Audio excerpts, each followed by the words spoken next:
SSC के ही 10th level के exam GD के बारे में कि अगर पाकिस्तान इधर उधर कुछ करेगा ना तो सबसे पहले लतियाएगा कौन, बीएसएफ वाला। मंदिर सब है देखते हैं, जैसे काशी विश्वनाथ मंदिर है, संयोग से मेरा एक विद्यार्थी जान पहचान का मिल गया था, जल्दी दर्शन करवा दिया, बोलिए जय जय जय जय भोले। तो ये आपका वर्दी वाला जॉब है। 1 घंटे का परीक्षा, 1 घंटा आपकी जिंदगी के लिए है। आप 1 घंटा में अपना जिंदगी बना सकते हैं। आपको हाथ में मिलेगा 30,000 रुपया। 8 पे कमीशन होगा तो कम से कम मान के चलिए 45-46,000 रुपया के आसपास में इन हैंड मिलेगा। देश में सबसे ज्यादा फॉर्म भरा जाने वाला ये वैकेंसी है, जिसमें नंबर ऑफ वैकेंसी भी बहुत मात्रा में होता है।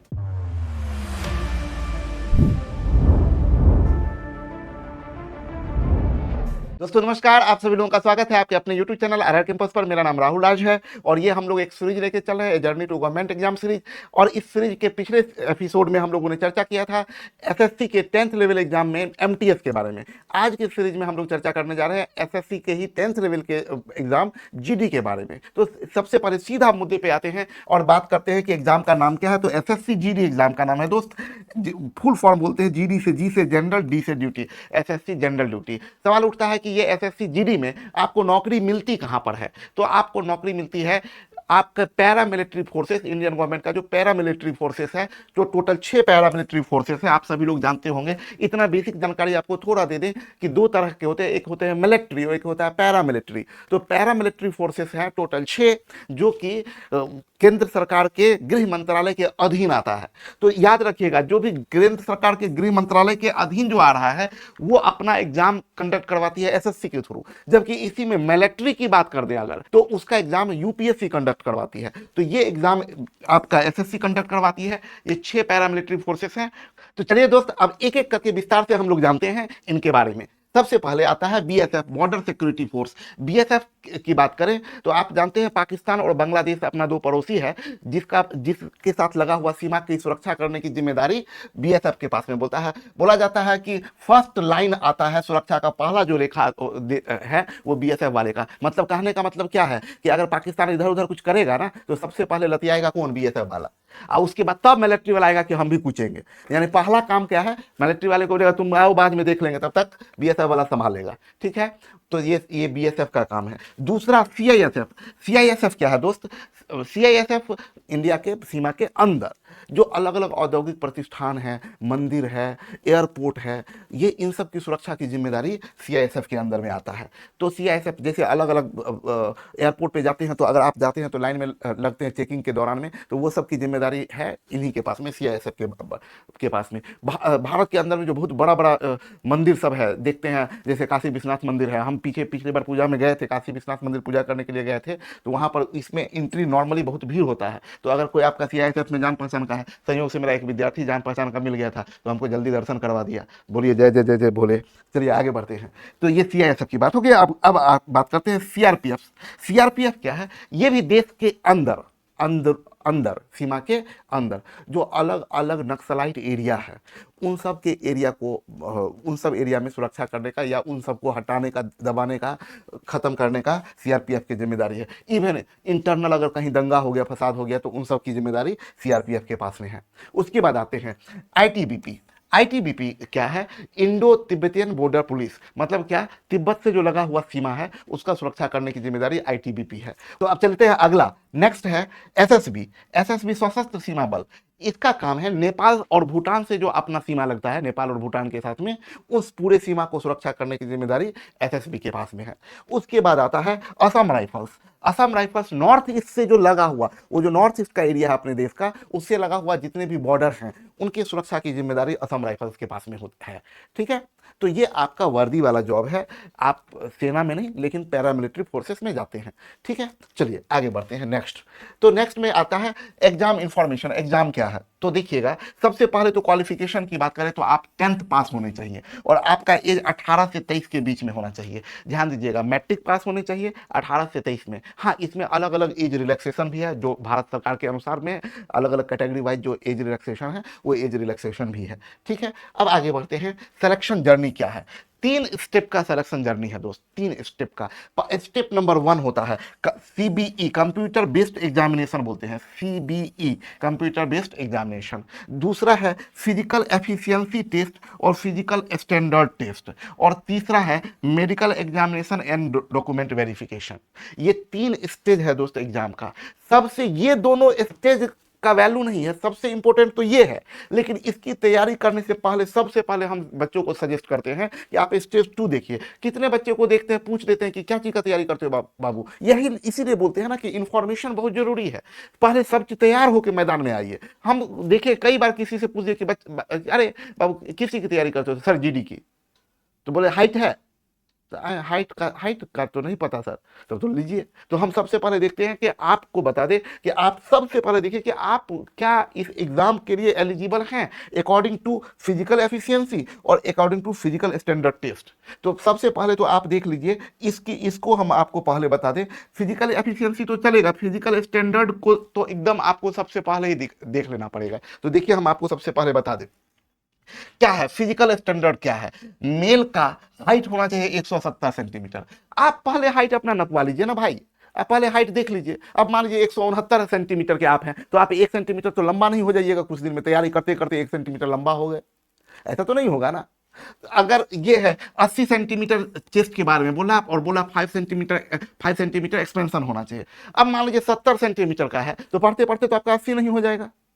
तो आप इस बात को ध्यान दीजिए कि पहले आप चेक कर लीजिए कि क्या जा रहा है। थोड़ा बहुत ये चेस्ट में तो थोड़ा बहुत एक्सपेंशन एक्सरसाइज से हो सकता है, लेकिन हाइट का कुछ नहीं हो सकता है कि हाइट में कि पकड़ के खींच रहे हैं, डेली थोड़ा थोड़ा खींचेंगे तो 1 सेंटीमीटर लंबा हो जाएंगे। तो पहले चेक कर लीजिए, तब हम योजना बनाएंगे जीडी की, नहीं तो योजना ही नहीं बनाएंगे। अब आप 100 मान लीजिए 168 सेंटीमीटर का है, तो बात ही खत्म। अब जीडी को ऑप्शन से कट कर दीजिए, अब और एग्जाम के बारे में सोचेंगे। तो ये दोनों पहले देख लीजिए, ठीक है। और मेडिकल स्टैंडर्ड में क्या होता है, नो नॉकनी। मतलब नॉकनी का मतलब क्या होता है, आप लोग देखे होइएगा कि अगर आप ऐसे खड़े होते तो घुटना टच होने लगता है। तो अगर घुटना टच हो रहा है, ये फिगर भी बता दिए कि ये देखिए घुटना टच हो रहा है, तो इसका मतलब नॉकनी है। उसके बाद नो फ्लैट फीट।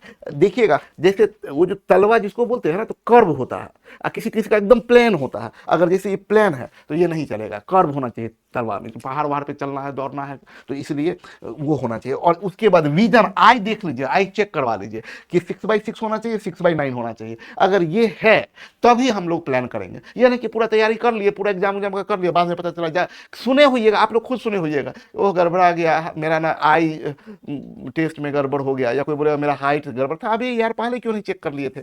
चलिए आगे बढ़ते हैं। मेन प्रोसेस जो है सबसे पहला, ये तो फिजिकल स्टैंडर्ड बता दिए कि अगर ये आप फिट हैं तभी आप इसमें इसके लिए दिमाग लगाइए। तो कंप्यूटर बेस्ड एग्जाम की बात करते हैं, सबसे पहले सीबी की बात करते हैं। अच्छा, फिजिकल एफिशिएंसी जो थर्ड पार्ट है, ये बहुत इंपॉर्टेंट पार्ट नहीं है।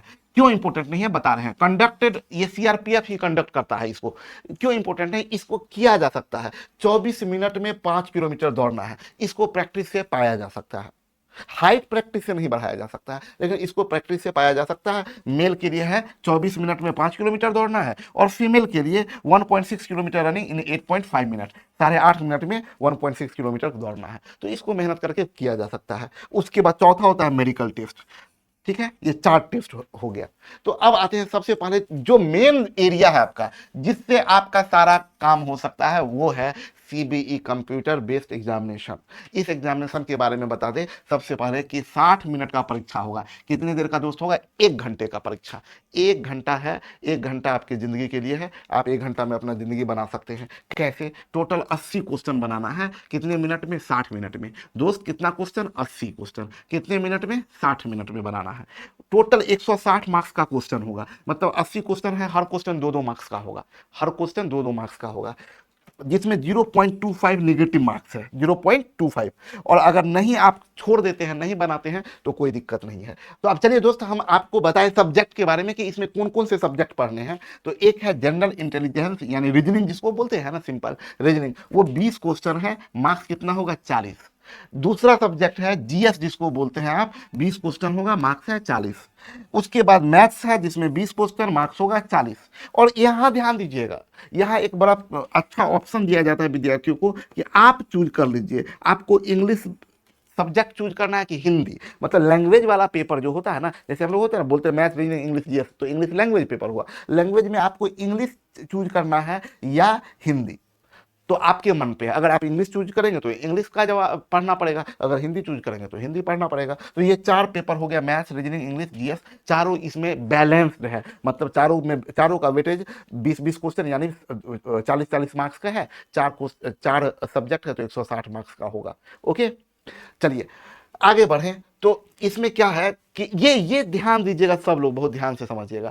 टोटल मार्क्स कितना है? 160 मार्क्स है। 160 मार्क्स का ये एग्जाम होता है, 160 मार्क्स का। और वहां आपको जब फॉर्म निकलता है ना, तो कितने बच्चे ये जानबूझ के इसलिए बनाए हैं, इसमें बहुत लोग कंफ्यूज हो जाते हैं। तो कई बच्चे सोचते हैं ना कि अच्छा जनरल कैटेगरी के लिए 30% लाएगा तो हो जाएगा, ओबीसी 25% लाएगा तो हो जाएगा, 20% SC ST रहे तो वो 20% लाएगा तो हो जाएगा। ये नहीं, ये मिनिमम रिक्वायर्ड मार्क्स है।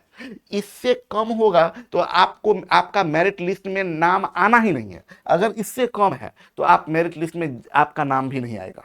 ठीक है, तो ये मिनिमम है। कट ऑफ इसका बहुत अच्छा जाता है, बहुत हाई कट ऑफ जाता है। चलिए, सबसे इंपॉर्टेंट बात आते हैं, आप जब नौकरी की तैयारी कर रहे हैं तो आपके मन में होगा कि माल मुद्रा क्या मिलेगा। तो माल मुद्रा की बात करें तो ये सैलरी तो अच्छा खासा दिख रहा है। आप देखिए भाई, लेवल 3 का जॉब है, 21,700 से स्टार्ट है, 69,100 पर मंथ, और ये 7th पे कमीशन के आधार पर।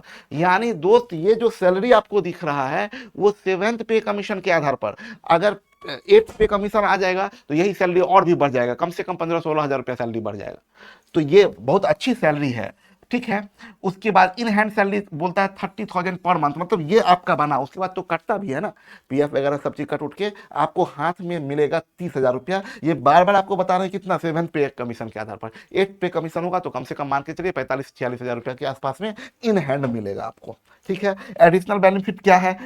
एलोवेंसेस मिलता है, मेडिकल फैसिलिटीज है और जॉब सिक्योरिटी है। ये एडिशनल फैसिलिटीज में आपका आ गया। आगे बढ़ते हैं। अब देखिए कि किसका कंपटीशन का सिचुएशन क्या है, कि क्या स्थिति है, थोड़ा देखिएगा।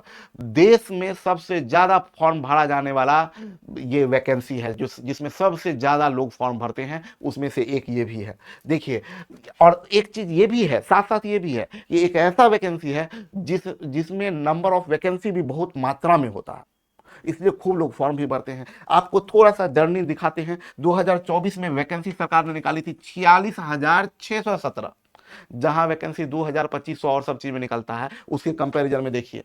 इसीलिए इसमें बहुत भीड़ है, बहुत पागल लोग बने हुए हैं। 46,617 वैकेंसी निकाली थी गवर्नमेंट, जिसमें कि फॉर्म भरे थे 47.45 लाख। 47 लाख से ज्यादा लोग फॉर्म भरे थे। उसके बाद 2025 में वैकेंसी निकाली गवर्नमेंट 53,690, और उसमें 52.69 लाख, बस समझिए 52 लाख से ज्यादा लोग फॉर्म भर दिया था। और अभी 2026 की बात करें हम लोग, तो 2026 में 25,487 का वैकेंसी गवर्नमेंट निकाली थी, और 48 लाख लोग इस बार फॉर्म भरे हैं। अभी इसका एग्जाम हुआ नहीं है। तो आप लोग की जब बात कर रहे हैं तो आप लोगों को 2027 के लिए प्रिपेयर होना है। 2026 का तो वैकेंसी फॉर्म भरा चुका है, अब इसका एग्जाम होना है। ठीक है, उम्मीद है कि अप्रैल सब के आसपास में एग्जाम इसकी होनी चाहिए। आगे बढ़ते, अपकमिंग एग्जाम का शेड्यूल जो आपके लिए है, सितंबर अक्टूबर में इसका, इस साल सितंबर अक्टूबर में ये आपके लिए सबसे बेस्ट है मौका। अगर जीडी देना है तो सितंबर अक्टूबर में नोटिफिकेशन आएगा, और एग्जाम होगा अगले साल जनवरी फरवरी में। मतलब कि आप लोगों के पास में, अगर अभी से लेके चलें, अगर आप अप्रैल में तैयारी शुरू कर देते हैं, अप्रैल में शुरू कर देते हैं, तो आप इस एग्जाम होने तक आप पूरा सिलेबस कवर करके आप अच्छी स्थिति में आ सकते हैं।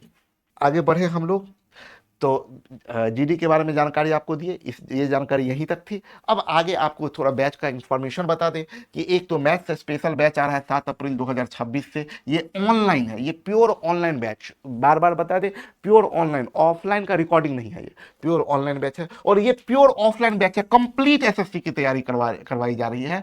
ये ऑफलाइन बैच 31 मार्च से आता है, जिसमें सारे सब्जेक्ट पढ़ाए जाएंगे, मैथ्स, रीजनिंग, इंग्लिश, जीएस, और ये पूरी टीम के द्वारा पढ़ाई जाएगी। तो ये प्योर ऑफलाइन बैच है।